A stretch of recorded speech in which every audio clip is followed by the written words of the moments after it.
नहीं, आप देखिए, ये निश्चित तौर से पूरी सत्ता का दुरुपयोग किया इन्होंने। चंदा दो धंधा लो, चंदा दो धंधा लो, चंदा दो धंधा लो, ये चंदा और कहां कहां से इन्होंने लिया। आप पूरे देश के लोग हैरान हैं कि जो पार्टी गौ भक्त बनती है, जो पार्टी गौ माता कहती है, गौ की सेवा करने की बात करती है जनता से, और वो पार्टी ने बीफ की सबसे बड़ी जो सप्लाई वाली कंपनी है, बीफ कंपनी, जो गौ मांस की सप्लाई करती है, गौ मांस भेजती है, उस कंपनी से चंदा खाया है भारतीय जनता पार्टी ने। और पाकिस्तान की कंपनियों से पैसा लिया है इन लोगों ने। आप सोच सकते हो, जिसकी बात आप करते हो, जिसको अपना आप दुश्मन देश मानते हो, उसके कंपनी से पैसा खाया है। चंदा आपने लिया, सबने लिया, पर जिस तरीके की चीजें करना, मैं समझता हूं कि ये देशवासियों के साथ विश्वासघात है। और देशवासियों के साथ जो आप गौ माता की रक्षा करने की बात करते हो, इसका मतलब आपका दोहरा चरित्र, और पूरी तरीके से जो एक दोहरा चरित्र है वो देश की जनता के सामने आ गया। इलेक्टोरल वोट के माध्यम से मैं माननीय उच्चतम न्यायालय को धन्यवाद देना चाहता हूं कि जिन्होंने ये पूरी तरीके से इन दबाव बनाया कि आप चीजें सार्वजनिक एसबीआई करे, और उसमें भी एसबीआई ने काफी टाल मटोल करने का प्रयास किया कि पर माननीय उच्चतम न्यायालय के आदेश से अंतर्गत इनको वो सारी इलेक्ट्रो बॉन्ड्स देने पड़े।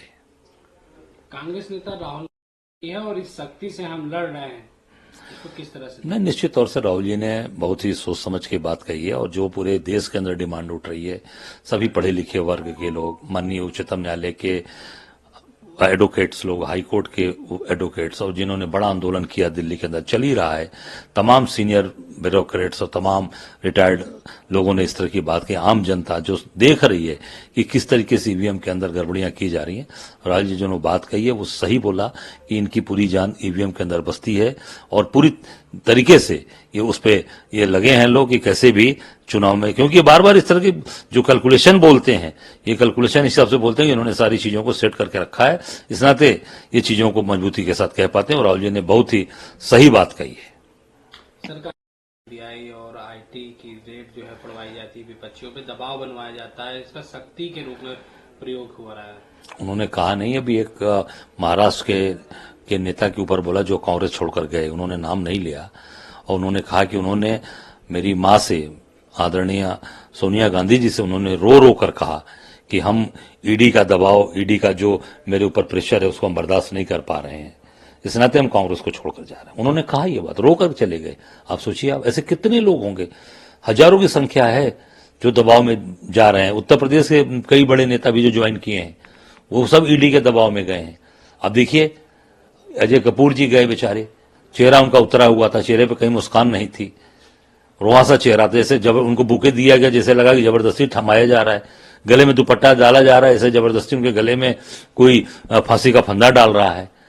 तो ये सारी चीजें, मतलब इसका मतलब कि कहीं ना कहीं दबाव, प्रेशर, और चेहरा उतरा हुआ है, चेहरे पे कोई हंसी नहीं है, कोई मुस्कान नहीं है। जो परिवार के साथ इतने साल परिवारों के साथ एक भाईचारे की तरह रहा, केवल पद के लिए, ऐसा मैं नहीं समझता हूं कि केवल लोग पद के भूखे हैं।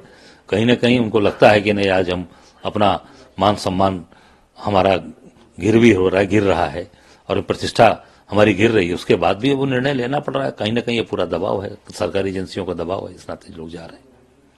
सर, प्रधानमंत्री आने वाले हैं, पूरा देश कह रहा है कि 400 के पार इस बार विकसित भारत आएगा। इस बार जो संयोग बन रहा है वो मोदी जी के खिलाफ संयोग बन रहा है। मैं बताना चाहूंगा, इन्होंने जो भी काशी में जाकर बाबा विश्वनाथ की तरह जाकर अपना श्रृंगार कराया है, तो निश्चित तौर से उसका पूरा भुगतान इनको करना पड़ेगा। और महादेव की जो तीसरी नेत्र है ना, वो बड़ी, बाबा विश्वनाथ की कृपा, मैं समझता हूं कि तीसरी नेत्र बड़ी खतरनाक होती है, और ये जो उन्होंने अपना श्रृंगार कराया है वो उनको जरूर, मैं समझता हूं कि उसका उनको प्रायश्चित करना पड़ेगा। महाराष्ट्र में सर, भारत राष्ट्र अध्यक्ष अखिलेश यादव ने भारत जोड़ो न्याय यात्रा की तारीफ की, लेकिन वहां पे व्यस्तता के कारण शामिल नहीं हुए।